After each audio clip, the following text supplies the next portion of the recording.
flute or something like that. And when Handel writes a continua aria, it's always the most intimate internal moment for the character. And I'm sure that that's something, I respond to something about that, but just musically, they're exquisite, beautiful, still moments. He sets them off beautifully. So you mean, oh sleep, why dost thou... Oh sleep, and actually I love my racking thoughts. I love that. I've always found it extremely moving. My sense is that it represents her humanity, the moment at which she recognizes that her ambitions are false. And long before Jupiter reaches her, we never see him. Just the heat and fire from him actually kills her, and that she expires from that from a distance. And the little outbursts of energy and the falling back, the fact that it happens more than once, to me has always represented the very essence of her humanity at the very end. That's the moment when she actually recognizes who she is and that she can't survive. At this point, I think we'd like to open the floor to the audience if anybody has any question. I think there's nobody with a roving microphone now, so if you'll just stand up and shout. If you have a question, we'll do our best to see that it's answered. You described this as an opera as compared to a sacred oratorio, but if you were just listening to the music, what's the difference between this and one of the sacred oratorios? Two thoughts about that. One is, how is it actually not an opera, but also, it really isn't written in the time period when Handel was writing his operas. So his style is somewhat different in any case. The operas were in Italian. The recitatives are much more discursive. They're longer. They're faster. There's much more happening in them. There's very little recitative in this. It's very simple. Choruses, of course, are quite different. In some sense, I do feel there's less action in it. I mean, that's one of the challenges for somebody staging it. So there's some music that's much more complex than his real operas, if we want to call them that. And I think the recitatives affect the flow of the piece. There's also a great deal of music, although there are da capo arias. There's a surprising amount of music, important music in this that is not da capo. That's free, much more free form, especially towards the end when Jupiter and Semele begin to, when the relationship begins to fall apart and Semele is about to die. So I just feel, in many respects, I feel the pacing in certain places to be more like what I would expect in the oratorio. Oh, I should say also, before Ellen says, that this libretto was originally written for another composer, John Eccles, who was a contemporary of Purcell, a colleague of Purcell, worked with him. And it was written as an opera. So he didn't, it wasn't a hybrid as far as the libretto goes. It was meant as an opera, and it was set by John Eccles as an opera. It was never performed until the late 20th century. And so Handel did take essentially an opera libretto for this. And I might mention that we are actually doing the Eccles Semele at BU this semester, which is an interesting thing to be doing.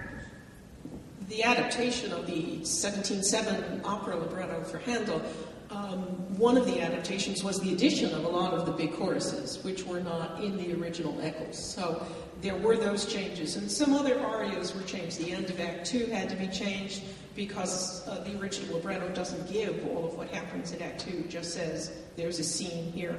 And of course, one of the most favorite arias from the oratorio opera, Where'er You Walk, was not in the original libretto and is a text by Alexander Pope that was added to the concrete libretto. So the librettos are not identical. If I understood your question, it was, if we didn't hear the words, how does the music differ from an oratorio? None at all.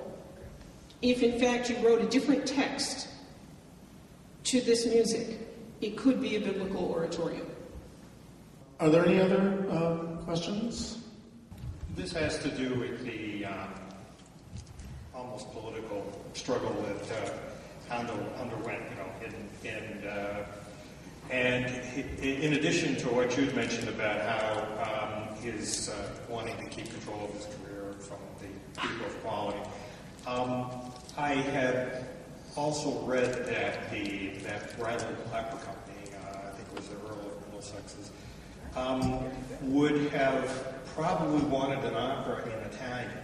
And I was wondering if you'd like to comment on the fact that it seems like Handel had just made the switch to English and didn't want to go back to writing anything in Italian, and whether there was, if there's any thread to that. Well, the Royal Academy of Music in London was founded in 1720, and it was founded with a charter that was to last 21 years.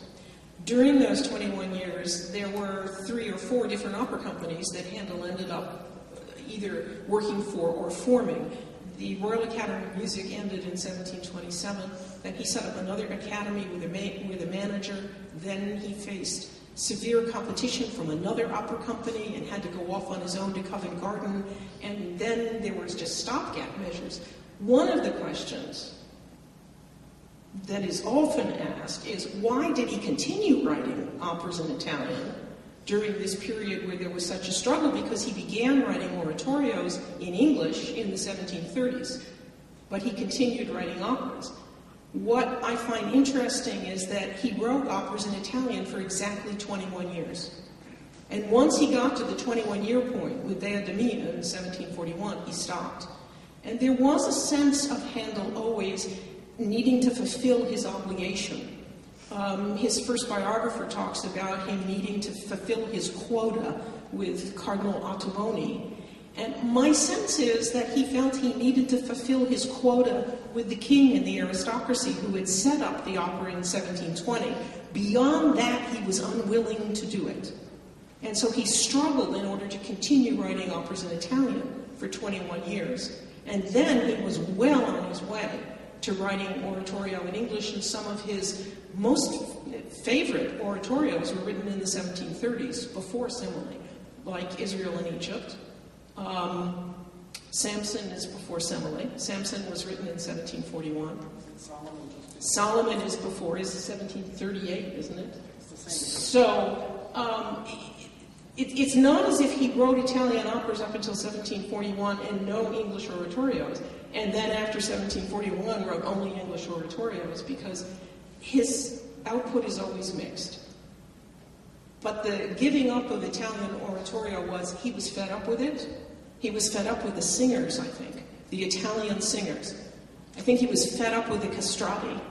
And of course, in the English oratorio, he didn't have to use Italian singers or castrati. Famous episode, he tried to throw a soprano out the window. We're glad that it wasn't Lisa, because we needed her tonight. I think we should let you go home to the game now, but I have one last frivolous question for Sam, which is, what did you buy at Tiffany's and who got it? Well, Jupiter never does his own shopping, so...